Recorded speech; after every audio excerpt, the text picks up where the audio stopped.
Mesdames, Messieurs, bonsoir et bienvenue sur Alizé Guadeloupe pour votre édition de 19 heures. Ce soir, gros plan sur la rentrée scolaire.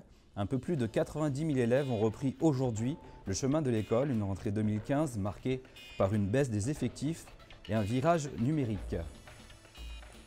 Notre invité de ce soir, Monsieur Jacques Anselme, président de la commission de l'enseignement au conseil départemental. Bonsoir Monsieur Anselme. Bonsoir à vous, bonsoir aux auditeurs. Alors, est-ce qu'on peut dire que la rentrée a bien débuté pour le conseil départemental? À ma connaissance, très bien débuté. Oui. Merci, on aura l'occasion de l'évoquer plus tard dans ce journal. Mais tout de suite, voici les titres qui seront développés lors de cette édition. Rentrer au lycée, c'est faire un pas dans la cour des grands. Pour les élèves de seconde, c'est la porte d'une orientation déterminante. Rentrer à Bainbridge, c'est entrer dans le monument historique de l'éducation en Guadeloupe. Il a 37 ans et sera bientôt reconstruit. Solidarité Guadeloupe-Dominique, l'association a bien trouvé son nom. Les dons des Guadeloupéens pour les sinistrés de la Dominique ont afflué et ont été acheminés aujourd'hui. Le journal, Nicolas Beaubrun. Quelques 100 000 élèves ont entamé aujourd'hui la rentrée scolaire 2015-2016. Voici les chiffres de l'Académie de Guadeloupe pour cette année. Donc on peut l'observer qui s'affiche. Donc le nombre d'élèves qui sont inscrits, donc 101 864 élèves. Voilà, donc avec le nombre d'enseignants, 8 500 enseignants pour 409 établissements. On peut noter également dans le détail le nombre de collèges, le nombre d'élèves, avec 101 864 élèves qui totalisent 91 904 dans le secteur public et 9 960 dans le secteur privé. Donc 318 écoles, 53 collèges et 38 lycées. Ce sont d'abord les lycéens qui faisaient leur rentrée aujourd'hui. Pour beaucoup d'entre eux, c'est un pas vers une orientation décisive. C'est aussi presque une entrée dans un monde nouveau. Le reportage de Bénédicte Jourdier. En uniforme, le sac sur les épaules, les jeunes de 15-16 ans découvrent le lycée Berthen-Juminaire au Lamentin. Ils ont quitté le collège pour un nouvel établissement plus grand dans lequel ils vont étudier pendant 3 ans. Ça change beaucoup, hein. Donc, voilà. Il est super grand. Là, on est redevenus les petits du lycée. Avant, on était les grands, donc on savait tout. Là, il y a les règles différentes. Le badge obligatoire, avant non. Ça change, on est des grands maintenant. Un peu stressé, mais petit à petit, ça va aller, tout ça. Quand je serai bien habitué avec le lycée. Il y a plus de personnes aussi, donc ça fait un petit peu bizarre. Parce qu'au collège, on était dans la vingtaine et là, on est dans la trentaine. Je suis un peu surexcitée de rentrer dans une nouvelle école. Première rentrée au lycée, première réunion. Après avoir reçu les règles de vie scolaire, chacun leur tour, les élèves ont été appelés pour rejoindre leur classe par le proviseur lui-même. Mais on le trouve plutôt gentil. Il nous a appris à avoir le respect d'entre nous. J'étais plus stressée de rencontrer les élèves, de voir ma classe, comment ça serait. J'ai remarqué qu'il y avait plus de filles que de garçons. Donc voilà. On se fera peut-être plein d'amitié. Et pour faciliter les rencontres, le lycée organise une semaine entière d'intégration. L'objectif est de permettre aux jeunes de se connaître, parce que nous avons des élèves qui viennent de villes différentes, de collèges différents, pour éviter toute problématique de territoire. Donc apprendre aux jeunes à développer un sentiment d'appartenance, mais d'abord à la classe. À peine arrivés au lycée, les élèves repartent en bus pour ne pas étudier, mais faire du paintball, du motocross ou encore du laser game. Mais on vous rassure, les cours commenceront bientôt. Le lycée historique de Bainbridge, pendant longtemps, a été le plus grand établissement de France. Il vit actuellement ses dernières heures car il sera bientôt reconstruit. Rentrer à Bainbridge pour les jeunes Guadeloupéens, ce n'est pas quelque chose de banal. Reportage de Richard Scott Tamar. Bainbridge, le plus grand lycée de la Guadeloupe, avec plus de 1800 élèves, a accueilli ce matin ses classes de dernière année de terminale. Ce sont donc des parents et des élèves rodés à l'exercice que nous avons rencontrés. Je dirais que Bainbridge, c'est un lycée qui, dans l'immédiat, je dirais, dans l'ensemble, je dirais, il y a un certain nombre de choses qui sont bien. Il y a des choses aussi qui méritent peut-être d'être revues. Mais je dirais, le personnel encadrant, on a un personnel encadrant qui est quand même assez compétent, qui fait son boulot parfaitement bien. Je vois, il y a certains élèves qui dérivent, si vous voulez, mais n'empêche, dans l'ensemble, je dirais ça va. Il n'y a pas de gros soucis particuliers, mais il y a toujours des exceptions, il faut le reconnaître. En quelque sorte, il y a déjà une réputation à tenir et surtout des objectifs à tenir parce qu'il Ils ont eu un taux de réussite de près de 100% au bac, donc après on va devoir faire de même.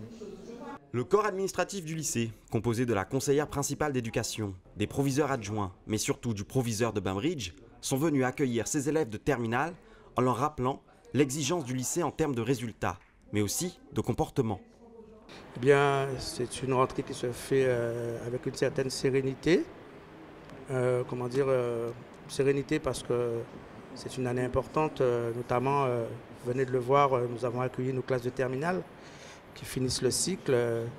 Et vous l'avez bien vu, nous avons rappelé les exigences de la direction à l'adresse des élèves, en leur demandant de faire le seul métier pour lequel ils sont présents au sein du LGT de Bainbridge, c'est-à-dire leur métier d'élève, et de préserver, parce qu'ils sont garants de cette identité de la réussite, de l'ambition et de l'excellence que nous cultivons non seulement au LGT de Bainbridge, mais au sein de notre académie de plus en plus. La reconstruction du lycée de Bainbridge a débuté cette année.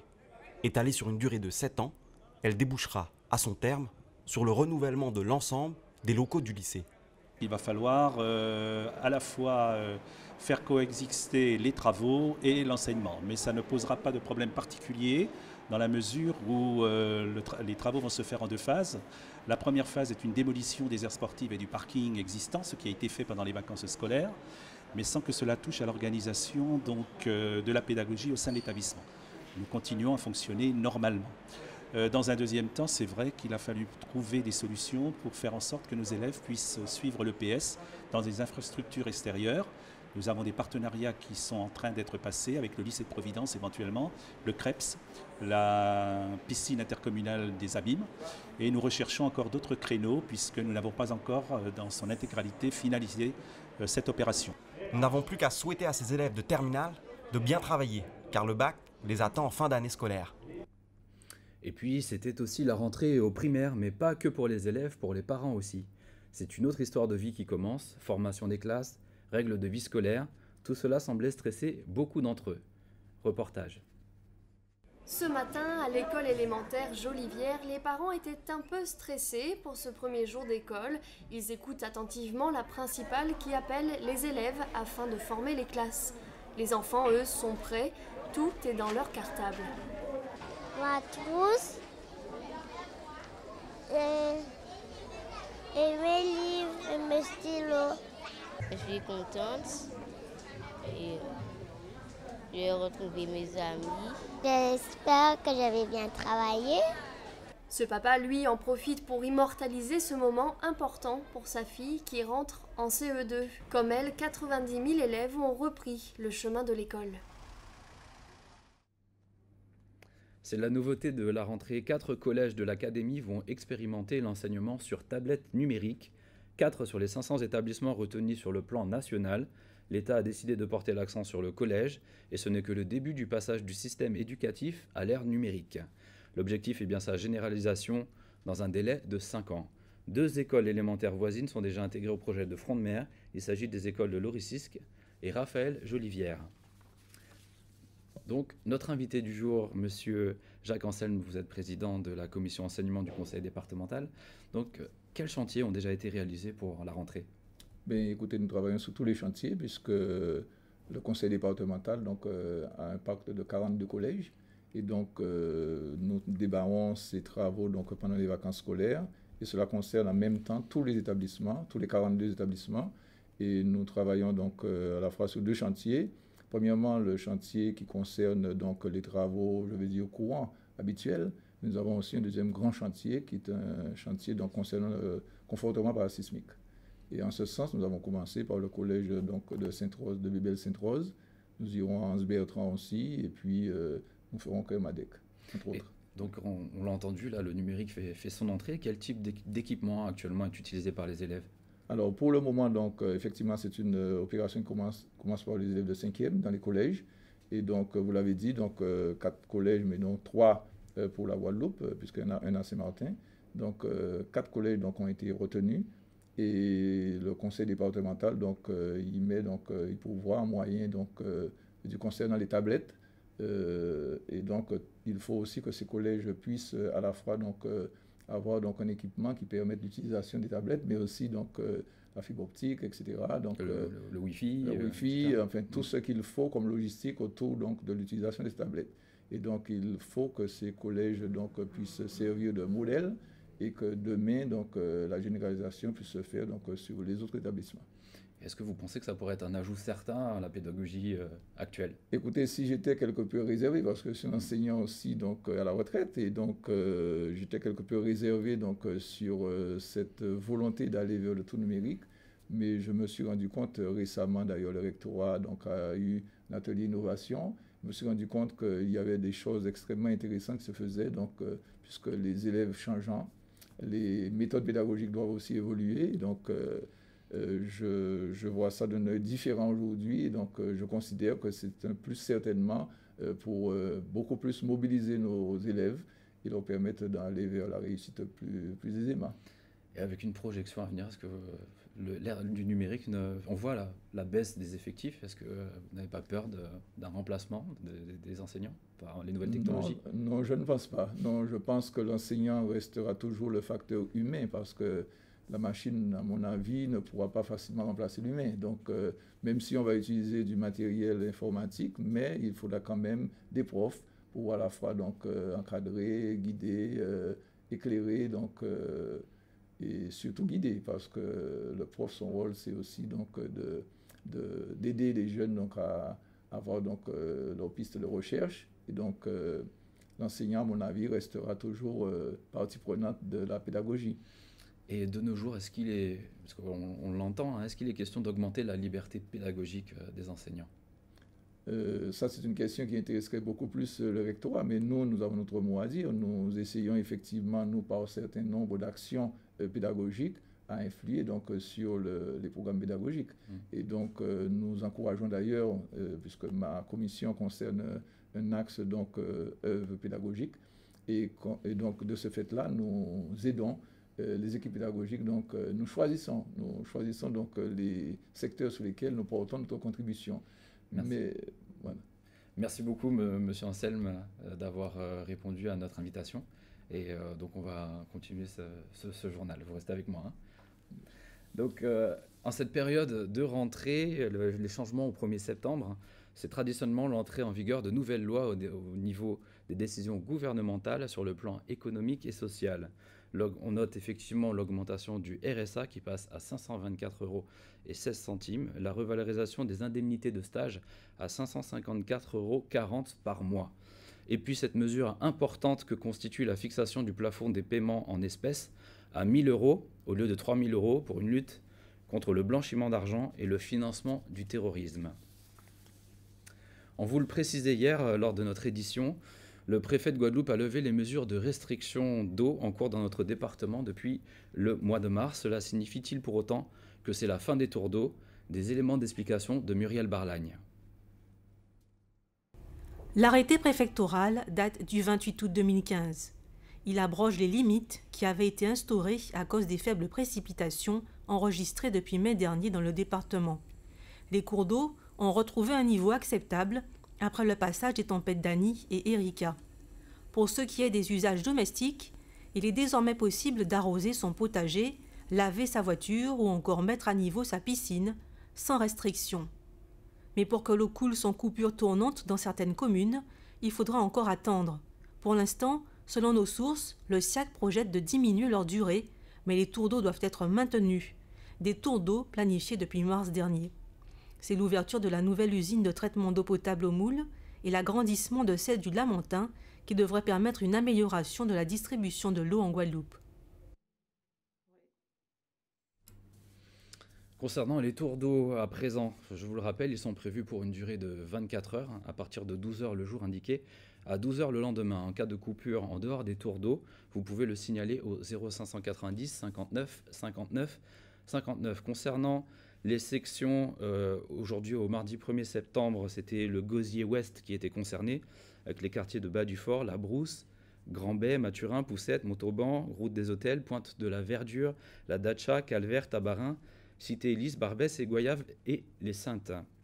Demain, pour le mercredi 2 septembre, seront concernés Sainte-Anne pour le Bourg, Helleu, Gissac, Castin, Valette, du Rivage, du Bellay, Châteaubrun, Delaire, Poirier, Douville, les Hauts-de-Montmain, Bérard, Gentilly, Lohéry, Richer, Bel-Étang et Céaux. Concernant la solidarité guadeloupéenne à présent, donc, qui continue par rapport à la Dominique, la population a répondu massivement à l'appel des associations qui ont organisé une collecte de vivres et d'eau, en particulier pour les sinistrés de la Dominique. Un bateau est parti à plein ce matin en direction de Roseau. Le reportage d'Éric Pommier. C'est le même rituel pour tous les donateurs du mouvement de solidarité envers la Dominique, une signature pour acter leurs dons. Nous sommes à la Maison de la Citoyenneté à Pointe-à-Pitre. Depuis hier, toute l'équipe est à pied d'œuvre pour accueillir une population guadeloupéenne généreuse, mobilisée pour venir en aide aux sinistrés de la tempête Erika. On a eu beaucoup de personnes qui sont venues déjà depuis hier à la Maison de la Citoyenneté. Ils en ont entendu parler, donc on sent vraiment l'élan de solidarité et de fraternité qui sont dans les tripes de ces personnes. Donc ils viennent, ils nous appellent, ils nous demandent comment faire, donc on leur explique le lieu, on leur dit les horaires, donc ils viennent. Ici ont été récoltés en 2 jours, pratiquement 600 à 700 kilos de dons. Les denrées de première nécessité sont amenées en nombre. Justement, on remercie les personnes qui viennent de bon cœur apporter ces denrées et ils nous disent que de toute manière, que c'est yon à l'autre et que de toute manière, si c'était eux qui étaient dans cette situation, évidemment, la population caribéenne se serait aussi mobilisée. De l'eau, des kits de bricolage ou des kits sanitaires, insiste la directrice des lieux, sont les bienvenus, mais surtout pas de vêtements. Puis vient le travail de conditionnement. Il faut en effet tout emballer après un tri effectué par catégorie de produits. Tout est organisé dans le moindre détail. Christophe Keller, au départ, est arrivé ce matin pour faire acte de générosité. C'est tout naturellement ensuite qu'il s'est prêté au jeu du bénévole en acceptant de faire partie de l'effectif en place. Une aide qu'il qualifie de logique étant donné la situation d'une population meurtrie par les récents événements. C'est un peu normal puisque bon, pour moi c'est un acte de solidarité, ça peut nous arriver à tous et je pense que c'est nécessaire d'aider ceux qui sont dans le besoin et puis donner un peu de son temps pour être utile, comme on dit, puisqu'il faut être utile dans la société. Autre étape forte dans la chaîne de solidarité, l'acheminement de toutes les denrées à bon port, destination en effet l'île de la Dominique. Le capitaine de circonstance est Jean-Pierre Huvetot sur son amnistie internationale. Il est chargé d'une mission toute particulière. Particulière dans la mesure où on n'est pas habitué à faire ces choses-là. Mais je crois que je ne suis pas le seul. On n'est pas les seuls à ne pas être habitués à faire des trucs comme ça. Et heureusement d'ailleurs. Parce que si on était trop vraiment habitué, c'est que ça serait très grave. Dès demain matin 6 h, ce marin bénévole devrait lever l'ancre pour une arrivée prévue à la Dominique en fin d'après-midi. Donc on vient de le voir, donc les dons peuvent être apportés à la Maison de la Citoyenneté rue Mortenol et au Consulat de la Dominique à la rue d'Elgrès. Et puis, nous l'évoquions hier, le transfert d'Anthony Martial de Monaco à Manchester United a été officialisé aujourd'hui. Le jeune Antillais qui aura 20 ans en décembre rejoint le prestigieux club anglais pour la somme de 80 millions d'euros et il percevra un salaire d'un peu plus de 4 millions d'euros par an. Ça en fait rêver plus d'un. Voilà, donc je vous rappelle que M. Anselme du conseil départemental était avec nous. Est-ce que vous avez un mot à ajouter, M. Anselme? Oui, je voulais juste réagir après vos propos sur les tours d'eau. Dire justement que c'est l'action du département, conjuguée du département et de la région et de l'État même, qui permet justement à ce qu'on installe donc une nouvelle usine qui sera opérationnelle donc, au Moule et une prochaine donc au Lamentin. Et donc cela vient dans le prolongement de cette collaboration renforcée entre le département et la région, que nous avons commencé d'ailleurs dans l'établissement scolaire, puisque vous avez bien vu que nous avons visité donc l'établissement du Lamentin en relation avec le président de région Victorien Durel. Et donc par conséquent, cette collaboration est utile, parce qu'il faut donc travailler sur des chantiers qui concernent à la fois la jeunesse, la santé, sur les déchets, sur l'eau, sur tous ces dossiers qui sont des dossiers extrêmement importants où cette collaboration renforcée est indispensable. Qui sont renforcés en cette période de rentrée scolaire. Absolument, tout à fait indispensable cette collaboration renforcée. Merci M. Jacques Anselme d'avoir répondu à notre invitation. Voilà. Et merci à vous pour votre invitation. Merci. C'est la fin de ce journal. Merci de l'avoir suivi. Je vous retrouverai demain pour votre information régionale dès 19 h. Dans un instant, le journal de TF1 suivi des pronostics hippiques de Prévert Mayengo et de Joséphine Ange Gardien. Très bonne soirée sur Alizé Guadeloupe.